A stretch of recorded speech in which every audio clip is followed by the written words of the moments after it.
Si vous voulez que je signe avec vous, il faut enlever la tour Eiffel et mettre une statue de moi à la place. » La saison en 2015-2016 a été la dernière saison d'Ibrahimovic avec le Paris Saint-Germain. Et personne ne savait s'il allait continuer avec eux ou partir à la fin de la saison. Et comme il n'y avait plus rien à accomplir avec le club de plus que ce qu'il avait déjà fait, il entame donc la saison avec l'objectif de battre tous les records possibles. Et le 8 octobre, contre l'Olympique de Marseille lors du Classique français, Ibra marque un doublé et porte son total de buts avec le club à 110, devenant ainsi le meilleur buteur de l'histoire du Paris Saint-Germain. Et tout au long de la saison, il essayait de marquer le plus de buts possible pour laisser un record difficile à battre en championnat. Le 13 mars 2016, Paris affronte Troyes lors de la 30e journée du championnat français. Et tout ce dont ils ont besoin, c'est de 3 points pour remporter officiellement le titre. Mais Paris, mené par Ibra, ne se contente pas seulement de gagner. Il les écrase avec 9 buts, dont un triplé du Suédois en seulement 9 minutes, le triplé le plus rapide de l'histoire de la Ligue 1. Ce but porte son total à 100 buts en Ligue 1. Et le Paris Saint-Germain est sacré champion de France pour la 4e saison consécutive. Et pendant les célébrations, Ibra surprend les supporters parisiens avec une annonce choc. Il a décidé de ne pas renouveler son contrat avec le club et de se contenter des 4 années qui a passé. Et bien sûr, ce n'était pas si sentimental que ça. C'est-à-dire qu'Ibra leur a dit « Si vous voulez que je reste avec vous, il faut enlever la tour Eiffel et mettre à la place une statue de moi. » Et il continue à se moquer du public en leur disant de ne pas s'inquiéter, que l'équipe pourra remporter des titres plus tard pour le club. Même si c'est un peu difficile pour eux, ce n'est pas impossible. Il commence son discours en disant que son équipe lui appartient et que maintenant il leur fait ses adieux en tant que légende. Une saison qui a été exceptionnelle dans tous les sens du terme, et en 51 matchs, il a réussi à marquer 50 buts et en offrir 20. Il tourne la page de la France, où il n'a passé que 4 ans. Il redonne de la valeur au Paris Saint-Germain et remporte avec eux 12 titres. À 35 ans, Ibra reçoit une opportunité qui ne se refuse pas, celle de devenir l'attaquant principal de Manchester United sous la direction de José Mourinho.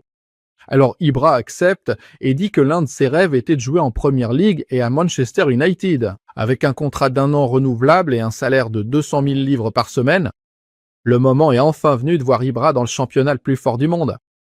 Ibra arrive à Manchester pour relever un nouveau défi de taille en Premier League. Mourinho, qui connaissait bien les capacités de Zlatan, l'a aligné directement dès son arrivée au club pour jouer le Community Shield anglais contre Leicester City. Et comme d'habitude, Ibra ne déçoit pas et marque le but qui offre le titre à United, le premier trophée du club depuis 3 ans. Ibra établit aussi un record en devenant le joueur ayant remporté le plus de Supercoupes nationales au monde avec 10 titres. Et en championnat, il marque lors du match d'ouverture contre Bournemouth. Et lors de la journée suivante, il inscrit un doublé à Old Trafford contre Southampton. Et pour la première fois depuis l'époque de Sir Alex Ferguson, les supporters de United sentent qu'ils peuvent à nouveau rivaliser grâce à la prestance qu'accompagne la stature d'Ibra, même s'il a plus de 35 ans. Et le 26 février 2007, United affronte Southampton en finale de la Coupe de la Ligue. Et avant que le match n'aille en prolongation, Ibra marque le 3e but, son 2e dans ce match, offrant ainsi à Manchester United le titre. En seulement 6 mois, Ibra devient le joueur le plus en vue d'Angleterre dans un championnat déjà rempli de stars.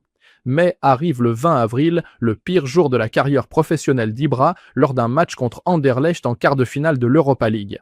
Ibra saute pour contrôler le ballon, mais retombe mal et se rompt les ligaments croisés antérieurs et postérieurs de la jambe.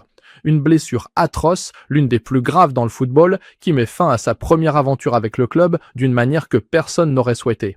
Il quitte l'équipe alors qu'elle est en demi-finale de l'Europa League, qu'ils finiront par remporter. Pour la première fois dans la carrière d'Ibra, il décroche le titre de l'Europa League. Ainsi s'achève la première saison du Sultan en Angleterre, où il aura inscrit 28 buts, délivré 10 passes décisives en 56 matchs et remporté 3 trophées. Manchester renouvelle le contrat d'Ibra pour une saison supplémentaire et Ibra refuse de toucher son gros salaire alors qu'il est blessé. Cela montre la fierté d'Ibra, qui n'aime pas se voir comme un fardeau pour l'endroit où il se trouve. Et justement, il lui donne le mythique numéro 10 après que Wayne Rooney ait quitté l'équipe pour la Juventus. Ibra est resté pour 95% de la saison à l'infirmerie. Son premier et dernier but avec le club a eu lieu le 20 décembre 2017 en quart de finale de la Coupe de la Ligue, alors qu'il portait le brassard de capitaine pour l'équipe anglaise. Et le 22 mars 2018, Ibra s'accorde avec le club pour résilier son contrat afin de commencer une nouvelle aventure en Major League Soccer.